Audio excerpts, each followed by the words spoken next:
ꯉꯁꯤꯒꯤ ꯚꯤꯗꯤꯑꯣꯁꯦ ꯑꯩꯈꯣꯏꯒꯤ ꯂꯥꯛꯏꯕ ꯄꯨꯔꯅꯤꯃꯥ ꯅꯨꯃꯤꯠꯇ ꯇꯧꯕ ꯌꯥꯕ ꯈꯔ ꯑꯩ ꯃꯌꯥꯝꯗ ꯈꯤꯇꯪ ꯁꯦꯌꯔ ꯇꯧꯅꯤꯡꯗꯅ ꯇꯧꯖꯔꯛꯄꯅꯦꯀꯣ ꯑꯗꯣ ꯈꯔ ꯅꯣꯡ ꯅꯤꯅꯤꯕꯨꯗꯤ ꯋꯥꯠꯂꯤꯀꯣ ꯅꯣꯡ ꯅꯤꯅꯤ ꯋꯥꯠꯂꯒꯁꯨ ꯍꯥꯟꯅ ꯇꯧꯔꯛꯄꯁꯤꯅ ꯍꯥꯏꯗꯤ ꯎꯍꯧꯗꯕ ꯅꯠꯇ꯭ꯔꯒ ꯍꯥꯏꯗꯤ ꯊꯦꯡꯅꯍꯧꯗꯦ ꯅꯠꯇ꯭ꯔꯒ ꯚꯤꯗꯤꯑꯣꯁꯦ ꯑꯩꯅ ꯅꯣꯡꯃ ꯋꯥꯠꯂꯤꯒꯨꯝꯕꯗ ꯍꯥꯞꯄ ꯅꯠꯇ꯭ꯔꯒ ꯁꯦꯝ ꯗꯦꯗ ꯍꯥꯞꯄ ꯃꯇꯝꯗ ꯍꯥꯏꯗꯤ ꯈꯪꯍꯧꯗꯦ ꯍꯥꯏꯔꯛꯄ ꯌꯥꯎꯋꯦꯀꯣ ꯑꯗꯨꯅ ꯈꯤꯇꯪ ꯑꯦꯗꯚꯥꯟꯁ ꯑꯣꯏꯅ ꯍꯥꯞꯄꯦꯀꯣ ꯑꯗꯣ ꯑꯩꯅ ꯑꯦꯗꯚꯥꯟꯁ ꯑꯣꯏꯅ ꯍꯥꯞꯄꯩꯁꯤꯁꯨ ꯀꯩꯒꯤꯅೋ ꯍꯥꯏ ꯀꯥꯟꯁꯤꯗ ꯉꯁꯥꯏꯒꯤ ꯇꯧꯅꯕ ꯍꯥꯏꯇꯥꯔꯦꯀꯣ ꯑꯩꯅ ꯁꯤꯒꯤ ꯅꯨꯃꯤꯠꯁꯤꯗ ꯇꯧꯕ ꯌꯥꯕ ꯈꯣꯠꯄ ꯃꯌꯥꯝꯁꯦ ꯌꯥꯔꯒꯗꯤ ꯇꯧꯕꯤꯌꯣꯕ ꯁꯤꯗ ꯍꯥꯏꯗꯤ ꯑꯣꯟꯂꯤ ꯖꯁ ꯌꯦꯡꯕꯒꯤ ꯈꯇꯪ ꯅꯠꯇꯦꯀꯣ ꯀꯩꯅꯣꯁꯦ ꯑꯩꯅ ꯁꯨꯝ ꯀꯟꯇꯦꯟꯁꯦ ꯑꯩꯈꯣꯏꯅ ꯑꯩꯅ ꯅꯨꯡꯇꯤꯒꯤ ꯃꯦꯅꯤꯐꯦꯁꯇꯦꯁꯟꯁꯦ ꯚꯤꯗꯤꯑꯣꯁꯀꯨꯝꯕ ꯀꯩꯒꯨꯝꯕ ꯍꯥꯞꯄ ꯅꯣꯡ ꯅꯤꯅꯤ ꯋꯥꯠꯂꯤ ꯍꯥꯞꯄꯛꯏꯁꯦ ꯋꯥꯠꯂꯤꯉꯩꯗ ꯍꯥꯞꯄꯛꯏꯁꯦ ꯍꯥꯏꯗꯤ ꯁꯣꯝꯁꯨ ꯃꯌꯥꯝꯁꯨ ꯍꯥꯏꯇꯥꯔꯦꯀꯣ ꯑꯍꯟꯉꯩ ꯑꯣꯏꯔꯣ ꯑꯉꯥꯡꯉꯩ ꯑꯣꯏꯔꯣꯀꯣ ꯍꯥꯏꯗꯤ ꯌꯦꯡꯕꯤꯅꯕ ꯅꯠꯇ꯭ꯔꯒ ꯍꯥꯏꯗꯤ ꯌꯦꯡꯉꯒ ꯍꯥꯏꯗꯤ ꯈꯤꯇꯪ ꯐꯣꯂꯣ ꯇꯧꯅꯕ ꯑꯗꯨꯒꯤꯗꯃꯛꯇ ꯑꯩꯅ ꯁꯦꯌꯔ ꯇꯧꯖꯔꯛꯄꯅꯦꯀꯣ ꯑꯗꯣ ꯄꯨꯔꯅꯤꯃꯥ ꯍꯥꯏꯔꯤꯁꯦ ꯍꯟꯗꯛꯀꯤ ꯄꯨꯔꯅꯤꯃꯥꯁꯦ ꯒꯨꯔꯨ ꯄꯨꯔꯅꯤꯃꯥ ꯍꯥꯏꯔꯦꯀꯣ ꯒꯨꯔꯨ ꯄꯨꯔꯅꯤꯃꯥ ꯀꯣ ꯑꯗꯨꯅ ꯒꯨꯔꯨ ꯄꯨꯔꯅꯤꯃꯥ ꯍꯥꯏꯔꯒꯗꯤ ꯑꯩꯒꯤ ꯑꯣꯖꯥ ꯀꯩꯀꯥ ꯂꯩꯕ ꯈꯣꯠꯄꯒ ꯂꯩꯔꯒꯗꯤꯀꯣ ꯑꯣꯖꯥꯗꯒꯤ ꯕꯣꯔꯒ ꯅꯤꯖꯧꯀꯣ ꯍꯟꯗꯛꯀꯤ ꯀꯩꯅꯣꯁꯦ ꯑꯗꯨꯒ ꯑꯇꯩ ꯑꯩꯈꯣꯏꯅ ꯃꯦꯅꯤꯐꯦꯁꯇꯦꯁꯟꯒꯨꯝꯕ ꯀꯩꯒꯨꯝꯕ ꯇꯧꯕ ꯌꯥꯕ ꯃꯌꯥꯝ ꯑꯃꯁꯨ ꯂꯩꯔꯦꯀꯣ ꯑꯩ ꯁꯦꯌꯔ ꯇꯧꯖꯔꯛꯀꯦꯀꯣ ꯑꯍꯥꯟꯕꯗ ꯑꯩꯁꯤꯗ ꯍꯥꯏꯔꯦꯀꯣ ꯍꯥꯏꯗꯤ ꯒꯨꯔꯨ ꯄꯨꯔꯅꯤꯃꯥ ꯍꯥꯏꯅꯀꯣ ꯍꯟꯗꯛꯀꯤ ꯂꯥꯛꯏꯕ ꯇꯥꯡ 10ꯁꯦꯀꯣ ꯒꯨꯔꯨ ꯍꯥꯏꯔꯒꯗꯤ ꯃꯌꯥꯝꯅ ꯑꯣꯖꯥꯅꯤꯀꯣ ꯑꯗꯨꯝ ꯀꯩꯅꯣ ꯈꯪꯕꯤꯔꯦꯀꯣ ꯒꯨꯔु ꯄꯨꯔꯅꯤꯃꯥ ꯍꯥꯏꯔꯦꯀꯣ ꯑꯗꯨꯒ ꯑꯃꯅ ꯍꯥꯏꯗꯤ ꯐꯨꯜ ꯃꯨꯟꯒꯤ ꯃꯇꯥꯡꯗ ꯑꯃꯨꯛ ꯂꯥꯛꯑꯁꯦꯕ ꯍꯥꯏꯇꯥꯔꯦꯀꯣ ꯑꯇꯣꯞꯄ ꯈꯇꯪ ꯀꯩꯅꯣ ꯋꯦꯁꯇꯔꯟ ꯀꯩꯅꯣꯔꯣꯝꯗ ꯂꯥꯛꯑꯒꯗꯤ ꯑꯃꯨꯛ ꯍꯟꯗꯛꯀꯤ ꯀꯩꯅꯣꯁꯦ ꯍꯥꯏꯇꯥꯔꯦꯀꯣ ꯍꯟꯗꯛꯀꯤ ꯂꯥꯛꯏꯕ ꯐꯨꯜ ꯃꯨꯟꯁꯦ ꯑꯩꯈꯣꯏꯅ ꯕꯛ ꯍꯥꯏꯇꯥꯔꯦꯀꯣ BUCK ꯕꯛ ꯃꯨꯟ ꯍꯥꯏꯅꯁꯨ ꯍꯥꯏꯅꯩꯀꯣ ꯑꯗꯣ ꯕꯛ ꯍꯥꯏꯅ ꯍꯥꯏꯔꯒꯗꯤ ꯀꯩꯅꯣ ꯍꯥꯏ ꯀꯥꯟꯁꯤꯗ ꯁ꯭ꯄꯤꯔꯤꯆꯨꯋꯦꯜ ꯃꯤꯅꯤꯡ ꯂꯥꯛꯑꯁꯦꯕꯀꯣ ꯁ꯭ꯄꯤꯔꯤꯆꯨꯋꯦꯜ ꯃꯤꯅꯤꯡꯗ ꯑꯩꯈꯣꯏꯅ ꯀꯩꯅꯣꯁꯦ ꯀꯃꯥꯏꯅꯅꯣ ꯍꯥꯏ ꯀꯥꯟꯗ ꯒ꯭ꯔꯣꯠ ꯔꯤꯅ꯭ꯌꯨꯋꯦꯜ ꯅ꯭ꯌꯨ ꯕꯤꯒꯤꯅꯤꯡꯅꯦꯕ ꯌꯥꯝ ꯁꯦꯡꯅ ꯍꯥꯏꯔꯒꯗꯤ ꯁꯤꯗ ꯕꯛ ꯍꯥꯏꯕ ꯑꯩꯈꯣꯏꯅ ꯕꯛꯁꯦ ꯀꯃꯥꯏꯅꯅꯣ ꯍꯥꯏ ꯀꯥꯟꯁꯤꯗ ꯑꯩꯈꯣꯏꯒꯤ ꯁꯖꯤ ꯂꯥꯕꯁꯦꯀꯣ ꯁꯖꯤ ꯂꯥꯕꯁꯦ ꯉꯁꯥꯏꯒꯤ ꯃꯥꯒꯤ ꯃꯆꯤꯁꯦ ꯑꯩꯈꯣꯏꯒꯤ ꯁꯥꯒꯤ ꯃꯆꯤꯁꯦ ꯑꯃꯨꯛ ꯀꯦꯟꯈꯤꯕ ꯇꯦꯛꯈꯤꯕ ꯈꯣꯠꯈꯤꯕ ꯑꯗꯨꯃꯥꯏꯅꯁꯨ ꯂꯩꯔꯦꯀꯣ ꯑꯗꯨꯒ ꯅꯠꯇ꯭ꯔꯒꯅ ꯍꯧꯒꯠꯂꯛꯄ ꯃꯇꯝ ꯍꯥꯏꯅ ꯍꯥꯏꯔꯁꯦꯕ ꯁꯤ ꯀꯥꯟꯁꯤꯗꯀꯣ ꯁꯤꯒꯤ ꯃꯇꯝꯁꯤꯗ ꯍꯥꯏꯗꯤ ꯃꯆꯤꯁꯦ ꯍꯧꯒꯠꯂꯛꯑꯦꯀꯣ ꯑꯗꯨꯅ ꯍꯥꯏꯗꯤ begin to grow new antler and हाइको सिदा अदु सी मतमसिदा हाइदि अमरोमददि हाइदि रिन्यूअल ट्रांसफॉर्मेशन सेना मकसि लाइसेको सिदा सिंबलाइज तोइसे रिन्यूअल एंड ट्रांसफॉर्मेशन अदुना सेम अखोइगी लाइफ तसु नहांगै लेरमिबा पैटर्न म्यामदो लोइना लेहौरसनोबा अदुगा अनौबा रिन्यू ट्रांसफॉर्म सुगुम्बा म्यामसेको हाइदि सिदा कै कैनो तौबा याबा खोटबा याबा यामना लेइग्रेको अदो अदुगी मतांगदनिको अइना से सेमजराइसेको अदुना हाइदि हंदकै लाइबा हाइदि 6 month अमा अखोइगी लेहौरिदनको हाइदि चही तंखाय आमदि चनजनगरे चही तंखाइसिदा ngसाइगी हाइदि एंगोंदा ओइहोदबा खोलौदबा हाइदि ऑब्स्ट्रक्शंस ओइरो ऑब्स्टेकल्स अदगी अतै अतै एंगोंदा पीरिबा खोले म्यामजे सि म्यामजे फनबै तमक्ता हाइदि रिमेनिंग लाकदोरिबा मतमजे फनबगी तमक्ता नखोइने कै कै तौबा यागदगे हाइबको अदु सिलेनको पूर्णिमागी ओइना हारगदि अयुक्ता ngसाइ गन्ना हवटपि खोपि तौरगा अखोइगी हाइदि इरु माइथाजबा खोटपा इमुंग मनुंग क्लेंजिंग तौबा खोपा अमा मयामदो लोइना लैरेनको अदुगा हाइदि लाइ खोइरमबिबा खोपिबा मया अदुदुमा लैजरको नुंदा वरमदा अखोइना अइना अंगंबा खरदंग थागी मंगालदा थादा कटपिबा अदगी युमगी अइना इशोर निजरिबा खोलिबा अदुदा कटपा खोपा अदुदुमा हानगी अखोइना अदुम प्रैक्टिस तौरगा लाकपा अदुगी पार्ट तुमा तौरसेबको अदुदा हंदकी ओइना एड ऑन तौसनबा पोट खरा यावरेको सिदा युमदा पुबिरकपदा कानागदबा पोट हाइना हायरगेबा सिदा अदो करम पोट नो अदो वीडियो से खतंगी सांगनीको अदु तारगसो अदुम मयाम येंगमिनरसेको अदो ngसाइगी हाइदि अयुकी कैकी तौगदबा खोकदबा मयाम लेको हाइदि जर्नल इबान हारसनेको सिदाको हाइदि सिदा अखोइना तौजे रिलीजिंग पार्ट अदुम तौबीबे याको ngसाइन एंगसा हाइगेबदो ग्रोथ रिन्यू न्यू बिगिनिंग हाइबनेबको अयुक्सिदा ngसाइगी अखोइना नेगेटिव इमोशंस नेगेटिव एनर्जी करी करा रिलीज तौहनबा खोलमदे कोलम अमुबम पायरगा लोइ थो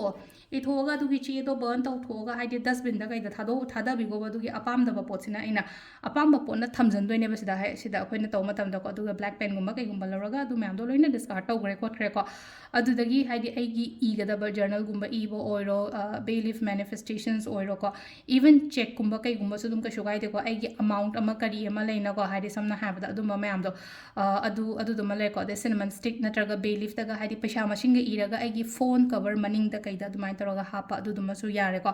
अदुगा अतै अइना सुम हाइता सिगी नुमिसिदेना म्यामदा खितंग लैहनिंगबा नत्रगा हाइदि थमनिंगबा अइगी पर्स तगा हापा याबा पोट खरगा लेको नांगै ममांगदा तौबदुना म्याम अमा तौजग्रे अखोइनाको अदु तारगो सिजना इन हजाय पुरा इनौनौबा हाइतारको पुरा इनौनौबा हाइबगी यात्रदि सिलाइसे ngasiगी नुमिसिदगी पूरा फ्रेश स्टार्ट अमगा उंग तौरसेबा growth renewal and new beginning की दमक्तने हाइना खल्लगाको अदुसिदा क्रिस्टल कासु खरा लैरिको क्रिस्टल द अखोइना सिबा याबाजेको सिट्रीन ने अदगी टाइगर आई ने अदुगा पाइराइट की कॉम्बिनेशंस गुम्बसे हाइतारको बिजनेस गुम्बा तौबा पैसा नुसागी कैगी यामना थबा इंगांग तौबोय तारगदी हाइदि अदुम्बा क्रिस्टल्स गुम्बा कैगुम्बा ngasi पूरा फ्रेश अमा लौरगा अदुमाइ तौरगा हाइदि यूज का तौबिबा अहनबगा लौरगा लैनको अदुगुम्बा अमा लैरेको अदो अदुगुम्बा हाना सिरगसु लेरंगने चार्ज तौथो हाना सिरगा लैबा खोटबा ꯑꯣꯏꯔꯒꯗꯤꯀꯣ ꯍꯧꯖꯤꯛꯀꯤ ꯀꯣꯝꯕꯤꯅꯦꯁꯟꯁꯦ ꯑꯍꯨꯝꯁꯦ ꯁꯤꯇ꯭ꯔꯤꯟ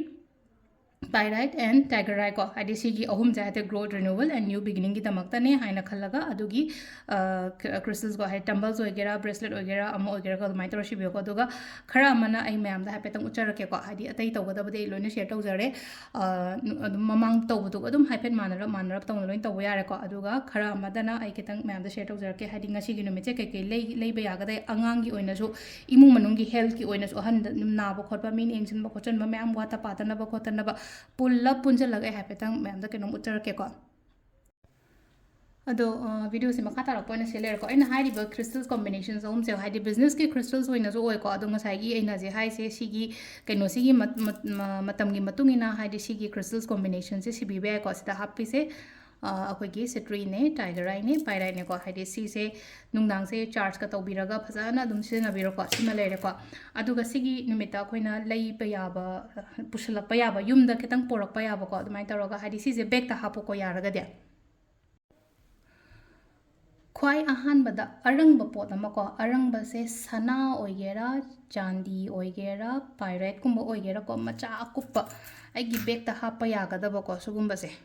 सिगी अकुप्पसे को ai hapase basa ngasai akoina mamangda pirate achobagumba kaigumba tawbodo hai sum muhung chawbodo akoina purse kai chu hapa yaroina ko akuppa arang mama cha ama sile je sana oigera natraga silver coin or su kai shubudi kai de ko si sina kai kino hai kan sida khwai ahan bada well attract tawna ba paisa nusa attract tawna ba harasne ba jina ko wata padana ba aduga plus paisa nusa attract tawna ba segi akoigi magi kaino se ko haidi pirate aina purse hap to se ko sisi ko haidi macha ano gum hap se ko hain taraga ama lere ko pai han bada si lere ko aduga mathang da gumti chakra sina amuk leino ko haidi luck attract tawe ko daw na ha se daw ya de kaina ha ba se ko leino ko haidi gumti chakra ahum khatang lawra se ko gumti chakra ai gi bag ta hap na boni ko ai horen hap pa suloin uchara ke ko gumti chakra ahum gumti chakra sina ha attract kaino akoi gi luck attract taw gani ko aduga amana financial opportunities la pa engon da paisa nu sa gi khudong cha ba la ko magi kana ba se kai no gumti chakra kana ba se hanjan jang hang pasum ya ko gumti chakra kana ba se kai no ha ma tam se da luck hengalakani ko aduga paisa nu sa gi khudong cha ba gumba zo kai gumba dumai la kani ko evil eye charm se ko hari bracelet kum balai raga dum si bigera ka sukai de ko hari evil eye charm se na kai gino ha kan se da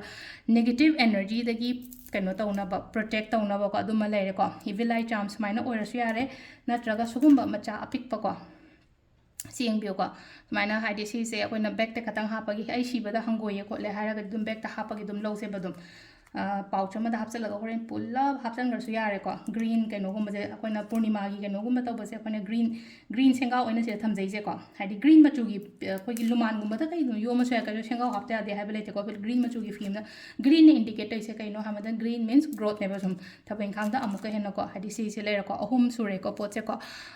kaino gi oina evil eye charm ama le ko rose quartz like ko rose quartz se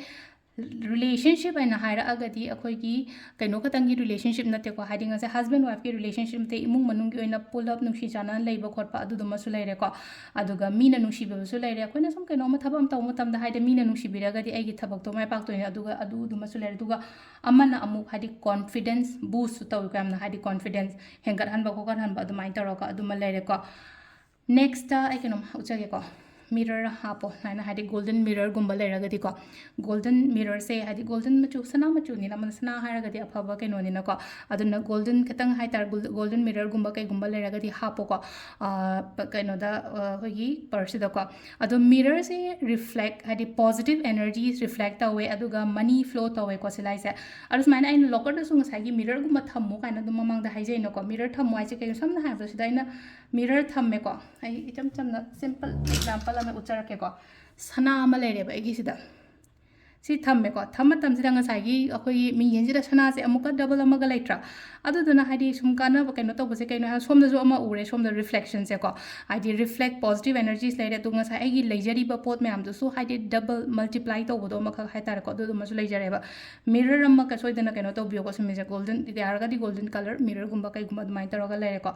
sima lere ko aduga amana beads se nga sai ge na hadi ko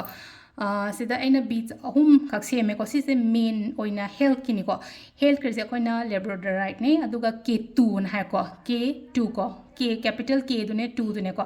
ꯑꯗꯣ ꯉꯁꯥꯏꯒꯤ ꯑꯩꯈꯣꯏꯒꯤ ꯁꯤꯗ ꯂꯩꯅꯣꯀꯣ ꯍꯥꯏꯗꯤ ꯁꯤꯒꯤ ꯕꯤꯠꯁꯦ ꯀꯩꯀꯩꯗ ꯀꯥꯟꯅꯒꯦ emotional healing ꯀꯣ ꯑꯗꯨꯒ ꯉꯁꯥꯏꯒꯤ ꯍꯦꯜꯠꯀꯤꯗꯤ ꯌꯥꯝ ꯐꯩꯕ ꯔꯨꯗ꯭ꯔꯥꯛꯁ ꯃꯔꯨ ꯑꯃ ꯍꯥꯞꯄꯦ ꯑꯩꯈꯣꯏꯅ ꯁꯤꯗꯀꯣ ꯑꯗꯨꯒ K2ꯒ ꯂꯦꯕ꯭ꯔꯣꯗꯣꯔꯥꯏꯠꯀꯅꯦꯀꯣ ꯍꯥꯏꯗꯤ ꯁꯤꯗ꯭ꯔꯃꯛꯁꯨ ꯊꯝꯃꯣ ꯁꯨꯃꯥꯏꯅꯀꯣ ꯁꯤꯁꯨ ꯆꯞ ꯃꯥꯟꯅꯅ ꯑꯩꯅ ꯄꯥꯎꯆ ꯑꯃꯗ ꯀꯩꯝꯇ ꯍꯥꯞꯄꯁꯦꯕ ꯁꯤꯁꯨꯀꯣ ꯁꯤꯃ ꯂꯩꯔꯦꯀꯣ ꯑꯗꯨꯒ ꯆꯦꯡ ꯃꯈꯜ ꯑꯍꯨꯝꯁꯤꯗ ꯊꯝꯃꯤꯁꯦ ꯑꯉꯧꯕ ꯑꯩꯈꯣꯏꯒꯤ ꯃꯩꯇꯩꯒꯤꯗꯅ ꯍꯥꯏꯔꯒ ꯍꯥꯏꯗꯤ ꯀꯩꯅꯣ ꯑꯩꯈꯣꯏꯒꯤ ꯃꯉꯥꯡ ꯂꯨꯋꯥꯡ ꯈꯨꯃꯟ ꯍꯥꯏꯅ ꯍꯥꯏꯅꯩꯀꯣ ꯑꯗꯨꯝ ꯀꯩꯊꯦꯜꯗꯒꯤ ꯑꯗꯨꯝ ꯂꯩꯕꯤꯌꯨꯀꯣ ꯁꯤꯁꯦꯀꯣ ꯀꯩꯊꯦꯜꯗ ꯏꯃꯥ ꯀꯩꯊꯦꯜꯒꯤꯗ ꯌꯥꯎꯕꯅꯤꯀꯣ ꯆꯦꯡꯁꯦ ꯈꯇꯪ ꯑꯃ ꯍꯥꯞꯄꯁꯦꯀꯣ ꯁꯨꯃꯥꯏꯅ ꯇꯧꯔꯒꯀꯣ ꯋꯥꯏꯠ ꯃꯆꯨꯒꯤ ꯑꯃ ꯂꯩꯔꯦ ꯔꯦꯗꯀꯤ ꯑꯃ ꯂꯩꯔꯦꯀꯣ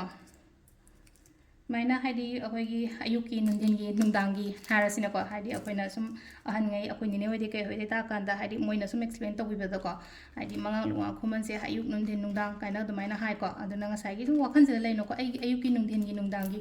ꯋꯥꯠꯇ ꯄꯥꯗꯅꯕꯅ ꯍꯥꯏꯔꯁꯦꯕ ꯑꯋꯥꯠꯄ ꯂꯩꯇꯅꯕ ꯑꯩꯒꯤ ꯏꯃꯨꯡꯒꯤ ꯑꯣꯏꯅ ꯍꯥꯏꯔꯁꯦ ꯑꯗꯣ ꯁꯤꯗ ꯂꯩꯅꯀꯣ ꯑꯩꯅ ꯆꯦꯡꯁꯦ ꯈꯤꯇꯪ ꯍꯥꯏꯇꯥꯔꯦꯀꯣ ꯄꯥꯎꯆ ꯃꯆꯥꯁꯤꯗ ꯁꯨꯃꯥꯏꯅ ꯇꯧꯔꯒ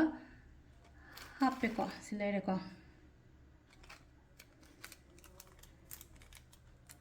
ꯑꯗꯣ ꯉꯁꯥꯏꯒꯤ ꯌꯥꯝ ꯌꯥꯝꯃꯦ ꯍꯥꯏꯔꯛꯄꯁꯨ ꯌꯥꯏꯀꯣ ꯁꯤ ꯂꯩꯁꯦꯀꯣ ꯄꯣꯠ ꯃꯌꯥꯝꯁꯦ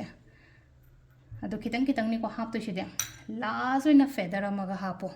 ꯄꯤꯀꯣꯛ ꯐꯦꯗꯔꯁꯦꯀꯣ ꯑꯉꯥꯡꯒꯤ ꯂꯥꯏꯔꯤꯛ ꯂꯥꯏꯁꯨꯒꯤꯁꯨ ꯌꯥꯝ ꯐꯩ ꯑꯗꯨꯒ ꯐꯠꯇꯥꯎꯗꯤ ꯉꯥꯛꯊꯣꯛꯑꯦꯀꯣ ꯏꯃꯨꯡꯗꯒꯤꯀꯣ ꯑꯗꯨꯅ ꯋꯥꯍꯣꯡ ꯃꯇꯨ ꯃꯆꯥ ꯑꯃꯈꯛꯇꯪꯒ ꯂꯩꯕꯤꯌꯨꯀꯣ ꯁꯤꯒꯤ ꯅꯨꯃꯤꯠꯁꯤꯗ ꯑꯗꯣ ꯁꯤꯗ ꯑꯩꯅ ꯍꯥꯞꯆꯔꯤꯕ ꯄꯣꯠ ꯃꯌꯥꯝꯁꯦ ꯌꯦꯡꯉꯣꯀꯣ